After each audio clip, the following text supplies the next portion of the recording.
Please welcome Tara Mills and Declan Harvey.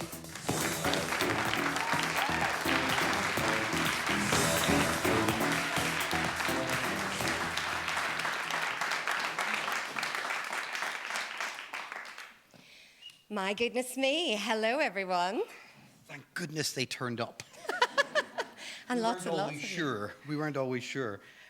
Welcome, everybody, to the State of Us at the Belfast Media Festival. We're standing backstage there, so I'm trying to get this timer on, because otherwise we'll run over. Standing backstage there, hearing you come in and hearing the rumble of the audience was really exciting. Yeah, and we've swapped the very small studio in BBC Blackstaff House, and we've swapped the pink sofa for the orange sofa today. But it's just great to see you all here. We're absolutely delighted that you've given up the chance to go and see Netflix next door. I'm sure that doesn't happen very often, that they choose us over Netflix, Declan. Have you been to a podcast recording before? Yeah. Yes?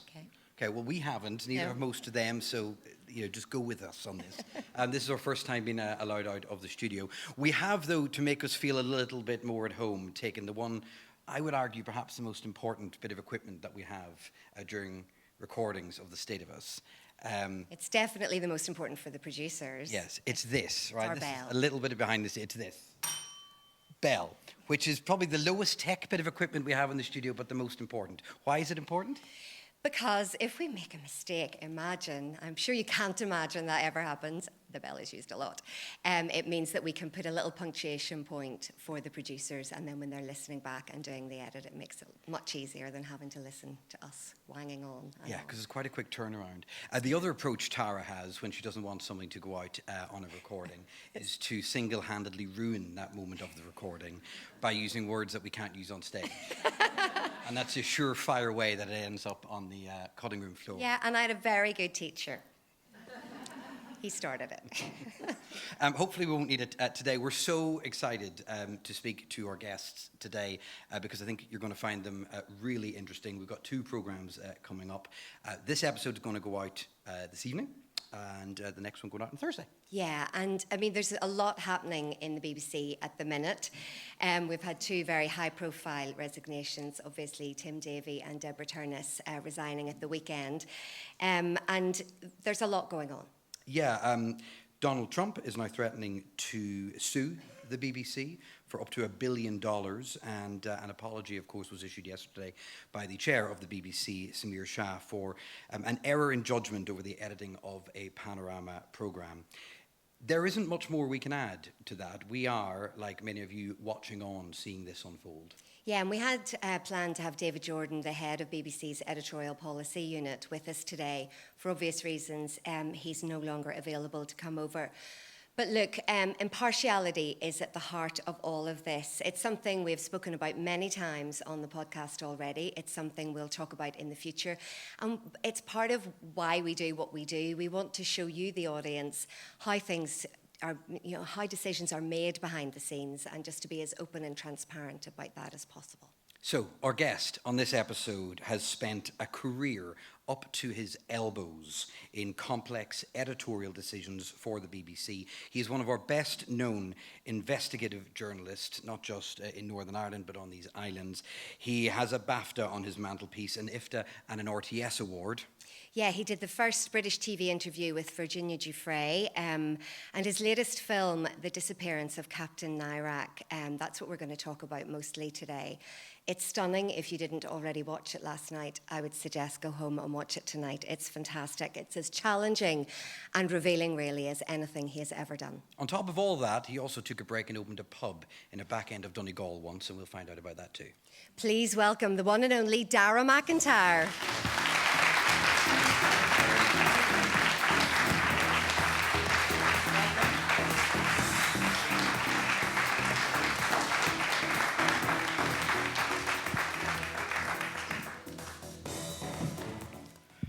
We'll just get you in the right place. Absolutely brilliant to have you here, Darragh. You're a very busy man, so you've got the rounds at the minute about this film. And I think what we want to know, first of all, is why Captain Nairac? What was it about him as a character that has kept you engaged over the years and that has led to this significantly brilliant film that tells a story and paints the most incredible picture? Well, Robert Nairac, Captain Robert Nairac, I mean, first of all, he's an extraordinarily complex character, a very interesting character. Over the years, he's been an avatar for all sorts of allegations about how the British intelligence worked here. He's also been somebody who was known so well in Crossmaglen, possibly the best known soldier in South Armagh. He was called Danny Boy.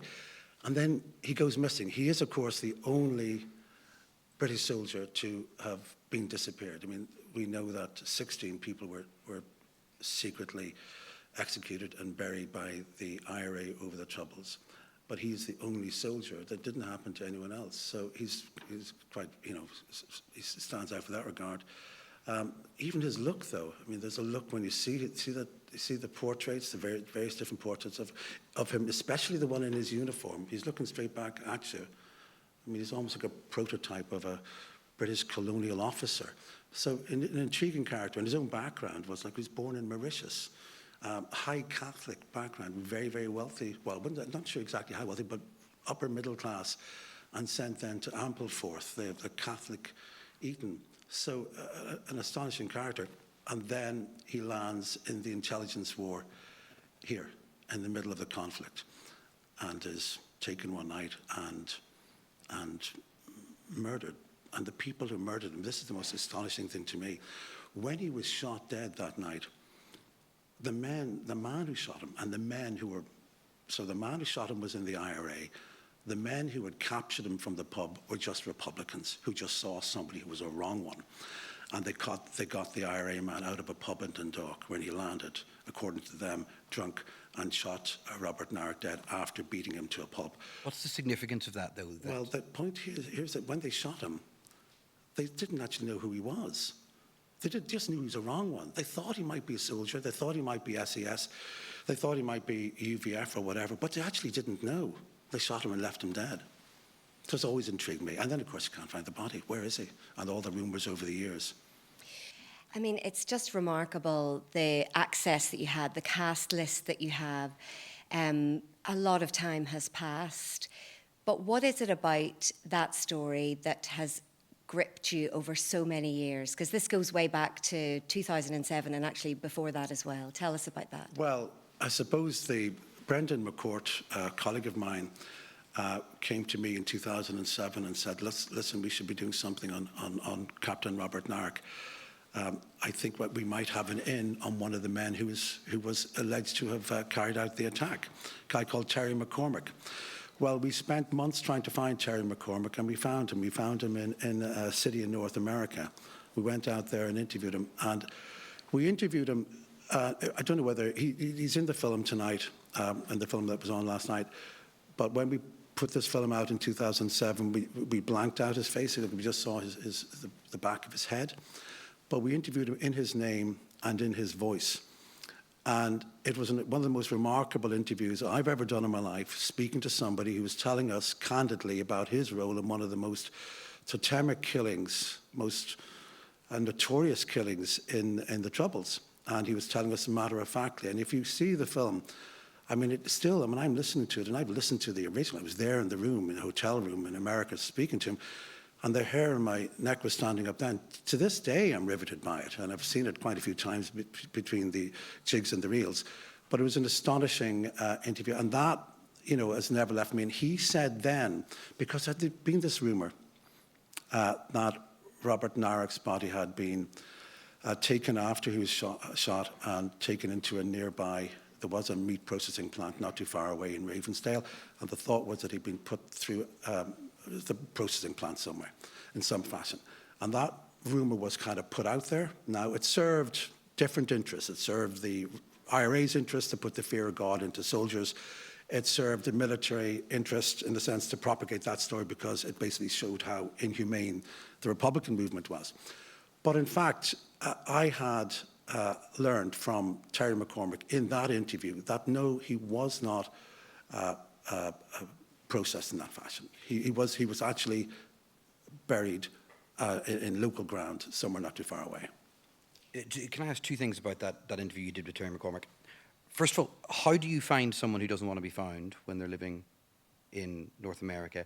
And secondly, because we can't see him, we can hear him, physically, as he was describing all this stuff, how did he appear to you? First of all, he was contrite. That's number one. And when you see the film, you'll see him speaking about how he says he prays for Captain Robert Nairac every day. He deeply regrets his role in what happened that night. And I believed him. He died a couple of years ago. He actually lived in America on the run for 44 years. How did we find him? Well, I was thinking about this last night. I was sitting on my sofa with my laptop in early 2007, and I had a brainwave which connected a passion of his to a passion of other people. I don't want to say too much here in Ireland, and I did a bit of cross-referencing, and I realised that people from here were likely to be going to the city where he was, and that at that point social media was up. I'm not sure, but it was, whatever social media was up at the time. I was able to then go into that social media and do a bit of cross-checking. And about 9:30 one night, I remember it, I found him under a different name, of course, but it was definitely him. And I found a family member of his in this particular city in America. And at that point, from that point on, it was just a case of verification, verification, verification. And that was for Spotlight back in 2007. But what was his reaction when you found him? You know, somebody who doesn't want to be found. Did you knock on the door? You know, how did you set it up through a go-between? No, how did that come about? No, it was very nerve-wracking. Brendan and I arrived at his door. We knocked. We actually had a security guy close by, just in case there was some sort of violent reaction, because we didn't know how he was going to respond. Then we started talking to him in his house. Now, at this stage, we had kind of got a sense of his movements. This is the way you work. You're kind of like, you're working kind of undercover yourself. You're trying to just keep an eye on him, see where he goes to work, see his pattern. Like, does he go, like, find him going to mass, for example, on a regular basis? So we knocked on the door. He let us in, and then we said, "Look, we want to talk to you about something which happened at that stage 30 years ago." And yes, of course, his face dropped and he turned to colour. But he said, and we said, "We just want you to speak once, speak now. Tell us where Robert Nairac's body is." Because we had thought at this stage he would have known, he would have absolutely known. In your experience, when you confront these people, what is the reason that they speak to you? Well, sometimes, he was on the run in North America. 2 journalists had landed at his door, and we were kind of, there was at a certain point there was an agreement that we wouldn't be telling people where he lived. We were going to use his name, use his voice. And I think he realised that if he didn't cooperate, I mean, in real terms, if he didn't cooperate, this was going to be pretty awful for him, because we would have simply outed him. It would have been a completely different approach, and there would have been a doorstep and stuff like that. This is the man that did X, Y, and Z back then. He won't speak to us. And I think actually you see the benefits of sometimes to take a chance, and you have the conversation with him, and you get him to go. And we actually had a camera set up in a hotel not too far away. So we lifted him from there straight to the hotel, and he did the interview. And if you see it, it's still extraordinarily powerful. I mean, he talks about how he pretended to be a priest in a field in 1977. This man, a devout Catholic, pretended to be a priest and told Robert Nairac, "I'm here to hear your last confession." I mean, Robert Nairac at this stage had his face deep down in the mud, didn't know who was talking to him, and began to start and then stopped. There are so many moments in the film that remind us of this place and what it used to be. That's one of them, one of the many. But the other thing, and you have a lot of forum on this, Darragh, with combatants from the past who have spoken to you, who have opened up to you, who have shared their story with you. And there's a wider kind of societal benefit of that we can maybe talk about a bit more.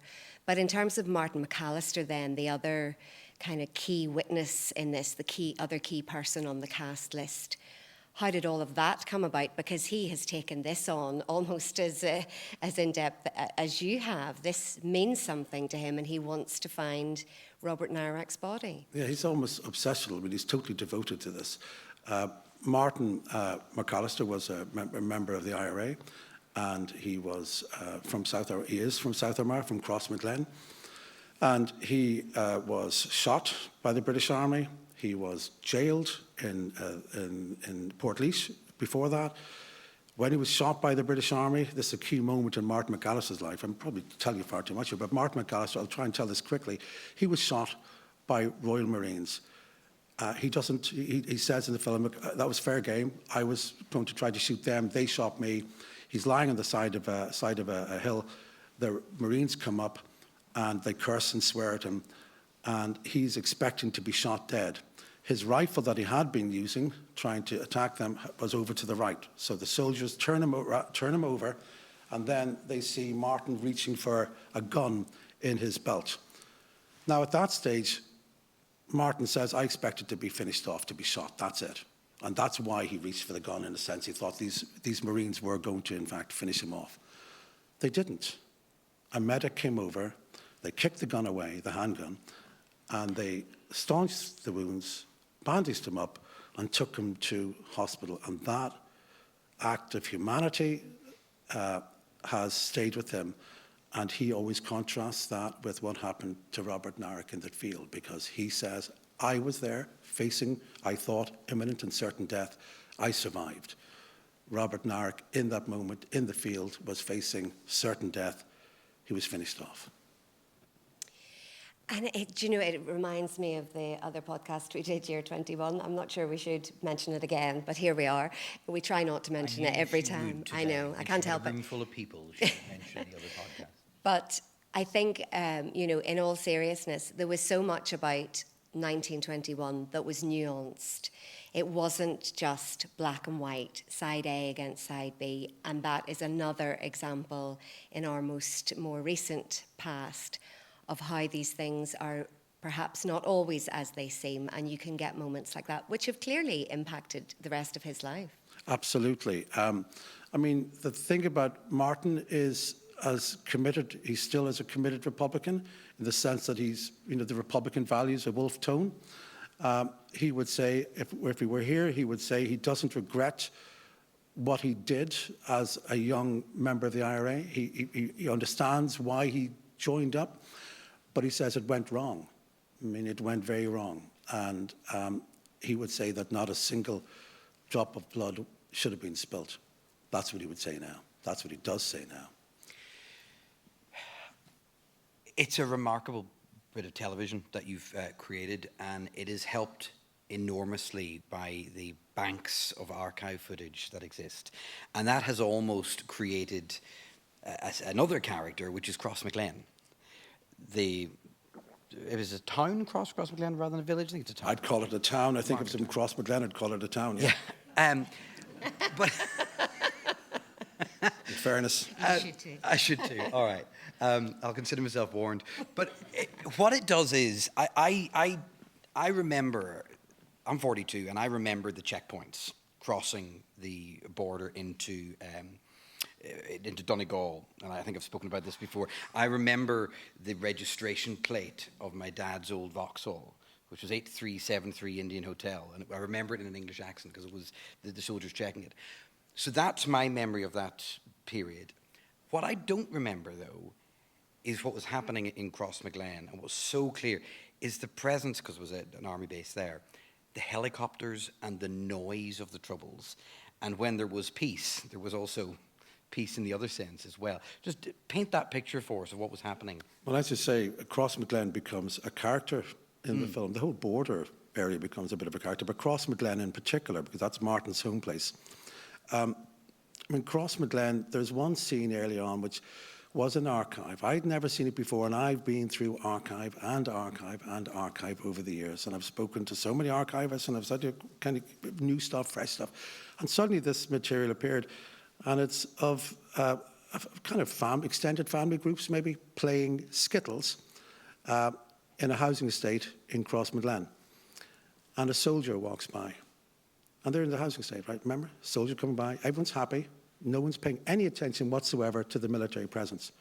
Then a Saracen armoured car pulls up behind them in the background. Still, no one pays any attention to this vehicle. And then you see behind this row of houses, you see an army helicopter coming along, prowling along the backs of the houses. I mean, it's just astonishing. It's only about 30 metres off the ground. It's so low. And all the while, they're playing skittles. Yeah. And because you really get a sense then, I mean, for all sorts of reasons, I mean, to do with the strength of the IRA in the region as much as anything else, but you get a sense of Crossmaglen for the ordinary people with no role in the fight. This place was occupied. And one of the interviewees in the film speaks about that, just talks about that. Just says, this place was effectively, these people, the army had come in and taken over our country as far as he was concerned. And it's interesting as well because whenever we go back to Robert Nairac, and it seems almost incredible that he was operating in the way in which he did. He wasn't SAS, but he was the kind of link to the SAS. That's correct. He was on the ground trying to gather intelligence, but he was going into the shop and the shopkeeper doesn't serve him, doesn't take his money for the cigarettes, and goes into the pub and sings Danny Boy. I mean, there's so much bizarre about him, and a couple of people say, touch of the 007 and awfully, awfully unconventional. It's a line that really sticks with me as well. And that character is painted so vividly in the film that we've talked about Captain Robert Nairac for over 20 years on the news, probably not as much as the other disappeared, to be fair. He definitely didn't get as much attention as the others, probably because the digs for the others have been going on more recently, or they started earlier than his did. But there's something about painting that picture of this man that we know the name, but now we know so much more about him. Yeah, I think the director of the film is Alison Miller, who's an extraordinary talent, and she's really worked very hard to bring Robert Nairac to life. I mean, we have the film in many ways. There's lots of things going on in the film, as you've seen. I mean, it's quite a complex film, and I mean, very difficult for Alison as a director to break the kind of storyline into it because it just wasn't simple. But she does it. I think she does it very well. I would say that, but I do think she does it very well. And Robert Nairac is brought to life, even though he is clearly dead many, many years. He is brought to life by people who knew him as a young man, who knew him as a child, people who would go and fly hawks with him and fly his favourite birds, and go fishing with him. One of the key narrators of his life is Luke Jennings, who's the writer of a series many of you will have heard of, Killing Eve. Luke Jennings pops up and he talks about how Robert Nairac was his mentor when he was a kid. So yeah, we have a sense of him. He's made human, I guess, brilliantly by Alison. Yeah, she's done an amazing job. It's really vivid. It's on the iPlayer, and it's a beautiful film that you and Alison have made. We were talking before you came out. We were making reference to what a week the BBC is having, and impartiality is at the heart of the current debate. Talk to me about not just this film, but all the work that you have done, about how you have handled impartiality, because you have done stories in the Northern Ireland context on both sides of the debate here. So just step me through what it means to you. Well, it's not something that you theorize about. As a working journalist, you don't theorize about it. It's not an intellectual exercise. Every day you sit down to start doing a film. It's in your DNA. And of course, when things go wrong, as they have done, and the BBC has acknowledged that, bombs go off left, right and centre. But the bottom line is the teams that I've worked with over the years in the BBC here in Belfast and beyond, and all the independent companies I've worked with, they will all have the same basic commitment to truth-telling, to transparency. It does no one any services, any service if somebody is going to step out of kilter. Now, I've been on shoots, I've worked with people who have had to correct, who have had to kind of straighten up. And I've been on shoots where somebody's had to straighten me up because I did something a bit funny. But it never gets to where. The work is, there's a detailed process of fact-checking, of right of reply process. In every programme I've ever done, even programmes which don't seem to demand real kind of anxiety, you will still bring the same approach. And that's true of all the colleagues I've worked with. The hundreds of programmes I've worked on, the hundreds of programmes the BBC puts out every week, thousands every year. I mean, they're all made to the same standard with the same mindset. I mean, that is the fact. 99.9% we don't hear about. And the reason we don't hear about it is because everything has gone as it should. There's another story that has come back to prominence over the last couple of weeks, and we mentioned it at the start that you did the first British TV interview with Virginia Giuffre, and it's so difficult for her family and her friends now that she's no longer with us. She took her own life, and I mean, that must have been quite a shock to you as somebody who'd spent some time with her. Tell us what she was like and how you found that process of interviewing her, because in some ways, with that story, you're taking on the royal family. It's the establishment. It's a very difficult one to balance as well. Well, there's a lot of work that went into getting that interview by her. Again, we're talking about teams, because most of what we do in the BBC is about teamwork. So Laura Burns was the producer there. A lot of work went into it. To get this interview, get it set up, it was in New York. We didn't have a lot of time. We had set up, this doesn't happen all the time, by the way, but again, we had set up the camera in a warehouse in Midtown Manhattan in the expectation that sometime we would get this interview with Virginia, because it was promised, but it hadn't arrived. And she was very busy. Her lawyers were very, very nervous, because once you say stuff in public, in a recorded environment, well, that's the story. That's going to stick. So I'm sure the lawyers would have been anxious about what she might have said on the margins of the conversation.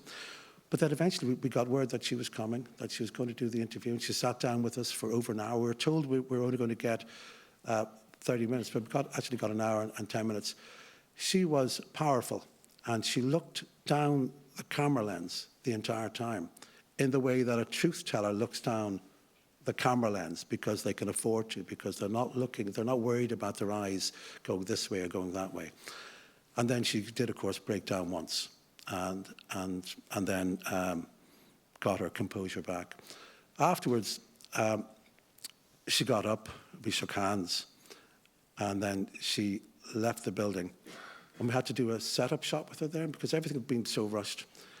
And Seamus McCracken, who was the DOP, the cameraman on that project, Seamus McCracken had to persuade her to walk this way, walk that way. You'll see these shots every time the story is mentioned. You'll see Virginia Giuffre walking this way and that way across a square in Manhattan. Well, that's Seamus's shots.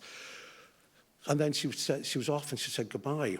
And when she died, when she killed herself, and the news emerged, Seamus and I had a little text, And I suppose we met her, we knew her, and we knew her in the kind of heat of the story that she was engaged in. So we got another level of her, I guess.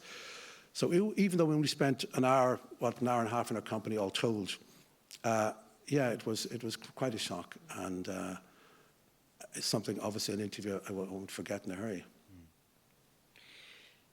We haven't got a terribly long amount of time left, but I am intrigued as to why you, with your career up and running, doing, I think, unarguably fascinating work, and work that is so full of heart and soul and effort, why at one stage you appeared at least to kind of say, stop the world, let me off, I'm going to run a pub tucked in behind Errigal in County Donegal. Mm-hmm. When was this and why was this? It was 1998. The background is, I suppose, I was a reporter in the newsroom. I wanted to actually be working in Spotlight, and I didn't get the break I wanted. So that was, and I couldn't see that break coming anytime soon. I had this thing in my head about going to the west of Ireland. It happened to be Donegal. It could have been Galway. It could have been West Cork. Because when I was a kid, my family, my mother had taken us to live on an island off the west coast of Galway, Inisheer, for a year. So I always had this, and I always treasured that year on this island as a child, as you would. So I had 2 wee girls, and I thought, well, this might be an opportunity. We'll just go. Other circumstances aligned. A pub came up in Donegal. We bought the pub, and away we went. I never thought of it as something I was going to do all my life. I never imagined myself as a kind of portly publican at 65 years of age with my elbow over the bar, yakking to people. But it was something I wanted to do, and I also wanted to open a restaurant, which I did as well. What did it teach you? Well, I think I was saying to you guys, we were talking about this yesterday, that there's a ring fence. Certainly not so much now, because the Troubles, the violence has abated. But during the Troubles, there was a ring fence around journalists who were working on the beat. Because you have to go out and you'd see awful scenes. So I wasn't like the go-to #1 reporter, but I was in the lineup. I was on the taxi queue, and I would be going out and I would see some awful stuff, and my colleagues did.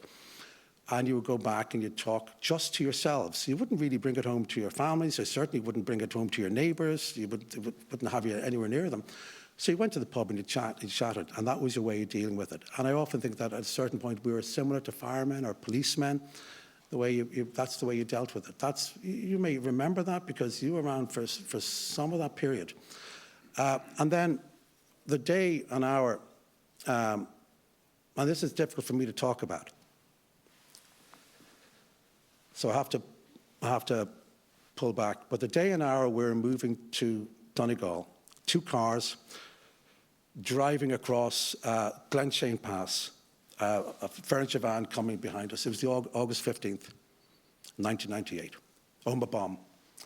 And the news comes through on the radio, because at that stage, everyone working in journalism, and we're only out of it a couple of weeks at that stage, you would have turned on the radio every hour. I'm sure most people here, anyone of an age, you were listening to the news hour to see what happened last.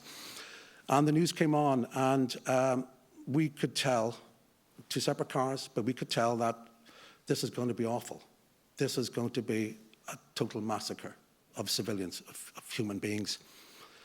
And we got out of the car, and both of us looked at each other, and there was a kind of unspoken thing about, do we report for duty? Because we're at this point by Dungiven. So we weren't that far as a crow would fly from Oma. Would they need us as extra hands? And they said, no, this is us. We have to go on. We've got in this new life. And we broke down and cried.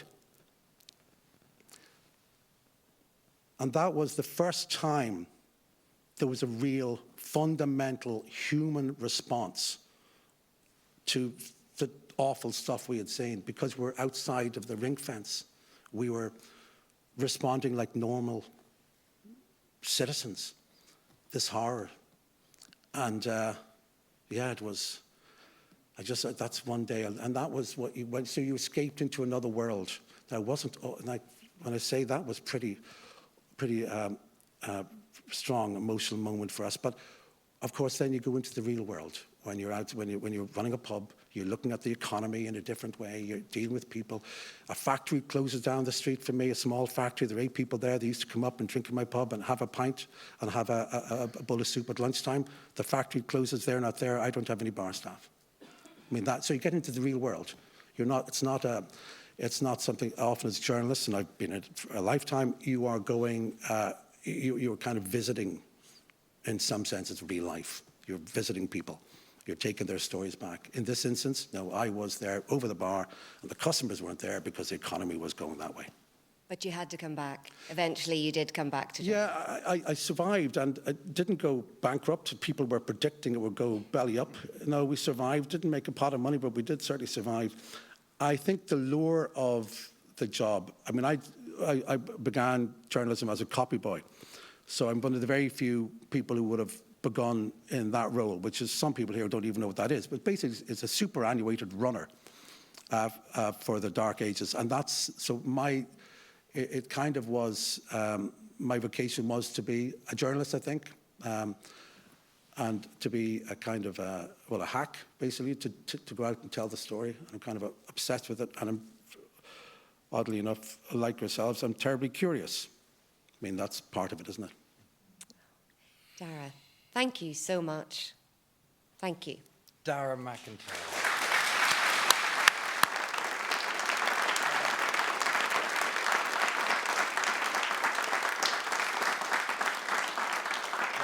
Thank you.